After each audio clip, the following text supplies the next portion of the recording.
छठ के अवसर पर अर्घ्य तो भगवान भुवन भास्कर सूर्य देव को देकर उनकी पूजा की जाती है, लेकिन गीत अक्सर छठ मैया की गाई जाती है, जयकारे छठ मैया की लगाई जाती है। इसे लेकर कई लोग संभ्रमित हो जाते हैं कि आखिर यह पूजा सूर्य देव की है या छठी मैया की। सूर्य देव तो साक्षात दिखते हैं, छठी मैया कहीं दिखती नहीं, लेकिन इसमें भ्रम जैसी कोई बात नहीं है। छठ के अवसर पर भगवान भुवन भास्कर सूर्य देव और माता षष्ठी दोनों की संयुक्त रूप से पूजा की जाती है, क्योंकि दोनों के बीच एक विशेष संबंध है। आइए जानते हैं भगवान भुवन भास्कर सूर्य देव और माता षष्ठी देवी के बीच क्या संबंध है, और जब हम अर्घ्य देते हैं या पूजा आराधना करते हैं तो हमें किन मंत्रों का उच्चारण करना चाहिए। जब संपीड़ित होकर लंबे समय से बिंदु से भी सूक्ष्म रूप में समाहित शिव के मन में सृष्टि विस्तार की इच्छा उत्पन्न हुई, तब उन्होंने खुद से त्रिदेव की उत्पत्ति की। ये त्रिदेव थे ब्रह्मा, विष्णु और रुद्र। इन तीनों के कार्य बटे हुए थे। ब्रह्मदेव को सृष्टि निर्माण का कार्य मिला था, तो विष्णुदेव को सृष्टि के पोषण और विस्तार का कार्य मिला था। रुद्रदेव के रूप में संहार की जिम्मेवारी उन्होंने खुद संभाली थी। त्रिदेव की उत्पत्ति के पश्चात भगवान शिव ने सृष्टि के निर्माणकर्ता ब्रह्मदेव से जीव से पूर्व प्रकृति निर्माण की बात कही। तब ब्रह्मदेव ने सभी ग्रह, नक्षत्र और तारों में सबसे पहले सूर्यदेव की उत्पत्ति की।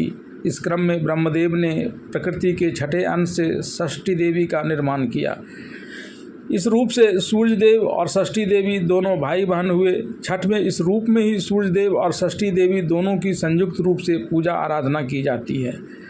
षष्ठी देवी का मुख्य मंत्र ओम ह्रीं श्रीं षष्ठी देव्ये स्वाहा है। इसके अतिरिक्त उनसे प्रार्थना करने के लिए षष्ठी देवी स्रोत का पाठ किया जाता है। जिस षष्ठी देवी के मुख्य मंत्र की बात करें तो इसके अंतर्गत ओम ह्रीं षष्ठी देव्ये स्वाहा, इस अष्टाक्षर मंत्र का जाप करने से संतान प्राप्ति की कामना पूरी होती है।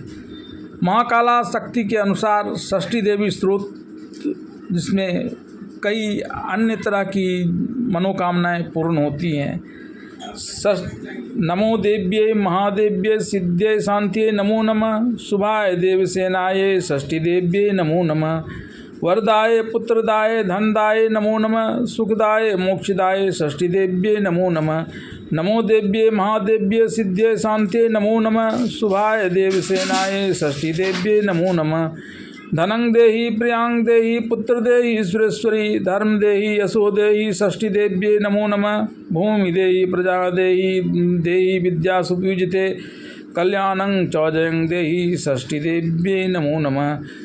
सूर्य को जल चढ़ाते समय ओम सूर्याय नमः, ओम घृणी सूर्याय नमः या ओम आदित्याय नमः जैसे मंत्रों का जाप करना चाहिए।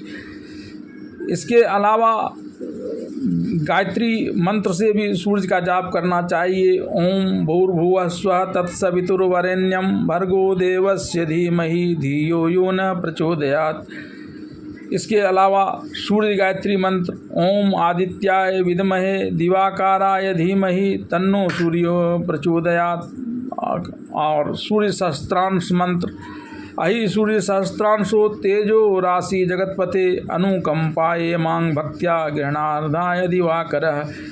इस प्रकार से सूर्य को अर्घ्य देते समय मन में इन मंत्रों का उच्चारण करना चाहिए, ध्यान करना चाहिए। सूर्य को अर्घ्य देते समय कुछ महत्वपूर्ण बातों पर ध्यान देना चाहिए। सूर्य को तांबे के लोटे से जल चढ़ाया जाना चाहिए। जल चढ़ाते समय जल की धार से सूर्य की किरणों को देखने का प्रयास करना चाहिए।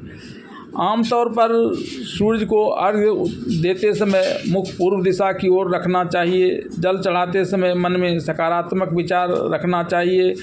जल चढ़ाने के बाद सूर्य देव के सामने हाथ जोड़कर अपनी मनोकामना व्यक्त करनी चाहिए और कुछ देर सूर्य की रोशनी में खड़े रहकर भगवान सूर्य का ध्यान रखते हुए अपनी मनोकामनाओं को मन ही मन उच्चारित करना चाहिए, जिससे भगवान भुवन भास्कर उनकी मनोकामनाओं को पूर्ण करें।